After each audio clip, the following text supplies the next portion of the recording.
frustrating people and how quickly they set us off. I want to talk to you today about some ways that you can remind yourself in the moment to control your response.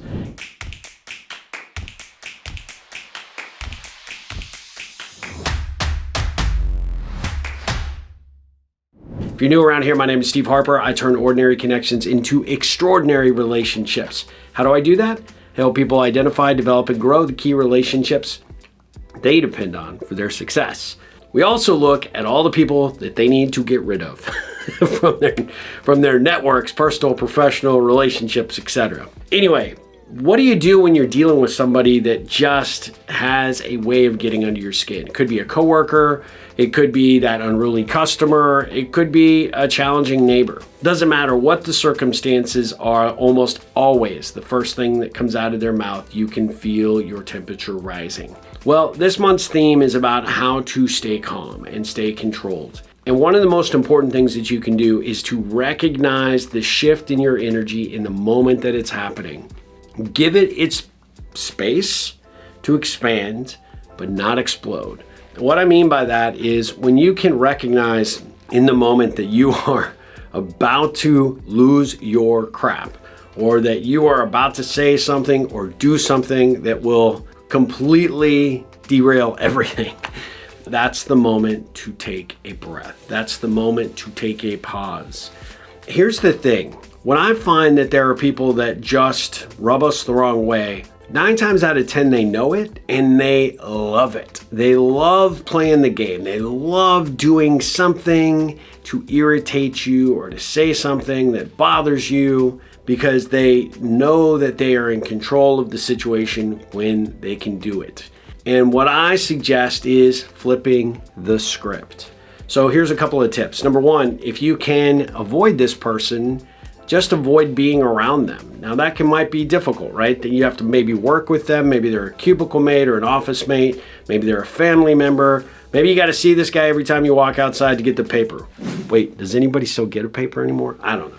The point being is if you can't avoid it, try to make the best of every circumstance, which means when we have to be in the same space and we have to interact, keep the communication to a minimum. Smile, be polite, be respectful, answer a question if one is asked, make a comment if one is warranted.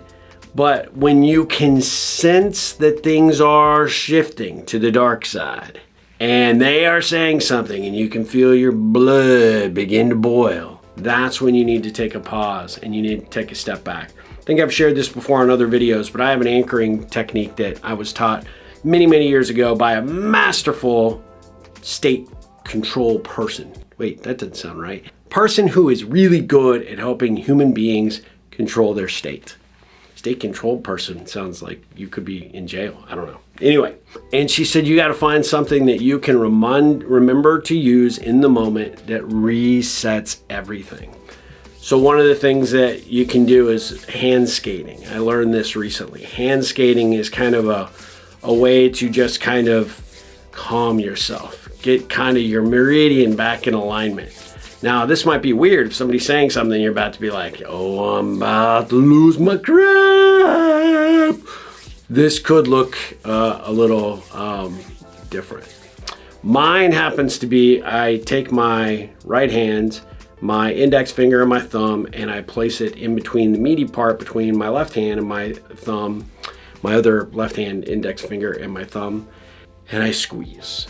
And sometimes I squeeze hard. Sometimes I gotta squeeze super hard because this person is pissing me off and I don't want to say nothing and do something like, I gotta do calm. So find something that helps you re-anchor, because when you re-anchor, you're gonna remember a couple of things. Number 1, this person is not worth it. Number 2, you could say or do something that could make this situation worse, so don't do that. And number 3, you're better than your desired response, meaning you really want to like claw back. You really want to re-insult them. You really want to push hard. Maybe you want to punch them in the nose. All not good outcomes. So number 1, this controls your fingers and your wrists, so you don't want to like Nope, can't do it because it's impossible to make a real, I could do this, but that wouldn't work. But you find a way to control yourself. That is one thing. The other thing is when you can, speak less. Allow whatever is said, whatever is done to just bounce off your back. Like a duck in water, it does not penetrate, does not matter, does not mean anything, doesn't have to mean anything to you, which is easier said than done because if they're saying something about you, your character, your job, your work, quality, whatever, can go personal super quick. You just smile. Thank you for the feedback. Thank you for sharing your thoughts. I'm going to return back to work now. This technique, number one, is a simple acknowledgement and move on. Takes away all the power. They're looking for that boom body blow. And they want to see you go, ah. And then they want you to come back like a lunatic drunk trying to fight them. Doesn't work. So when you reverse psychology this situation and you just say, hey, thanks for your opinion. Thanks for your feedback. I'm going to think about it a little bit. All right, I'm going to go back, put my headphones on, get back to work. Do that, it takes their power away. The other thing is one-word responses. Interesting.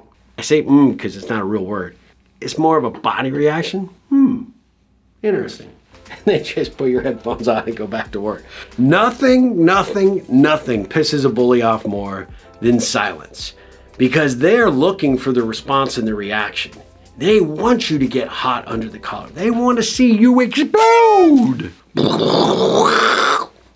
Just don't. One word, boom, shut that door. And you're off to the races. This has worked for me more often than not. I used to have someone that just irritated me, pulled me into these really antagonizing conversations. And then one day I just said, no more. So they came in with their zinger and I said, interesting. And I just went on to reading or writing or whatever I was doing at the time. And they're like, well, that's it? That's your only response? Yeah. You don't have a comeback. You don't have anything to say. They were, of course, were trying to elude that my work product was not where it should have been. I was like, yeah, you're entitled to your opinion. I'm going to get back to work. You left that situation with integrity.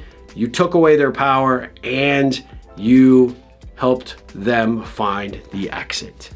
Now, I know in those circumstances, this isn't always possible. You might have a pissed off neighbor because you cut their geraniums, right? You may have circumstances where the arguing on their end or their insults or their pushiness or whatever the situation is going to be front and center. And I'm not suggesting that you just sit there like a smirking kind of smart ass and smile and, although that is sometimes effective. I'm saying you have to control the situation. You have to take back that situation, which means find your anchor, bring your calmness back inside, and realize that whatever you're about to say next or whatever you're about to do out of anger, irritation, frustration has absolutely no positive outcome whatsoever.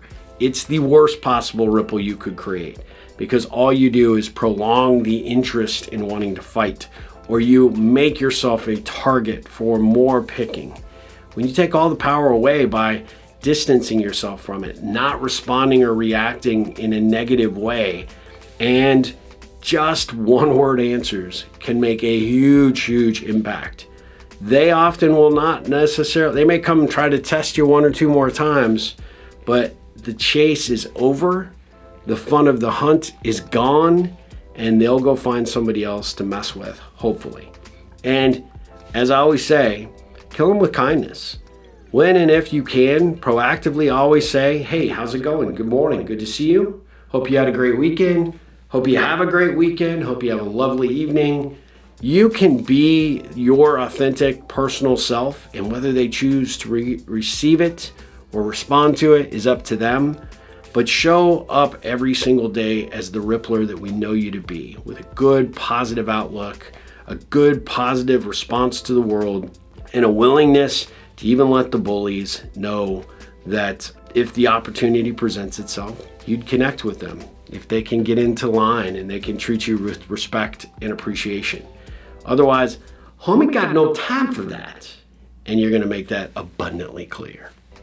Give it a try. It's gonna help you control your anger, your desire to get really hot and bothered under the collar, which just has a negative ripple effect for your day, because everything else will be sort of tainted with the lens, through the lens of that situation. You don't want that. So control your day, control how you respond, and you will control your outcome. All right, guys, ripple on.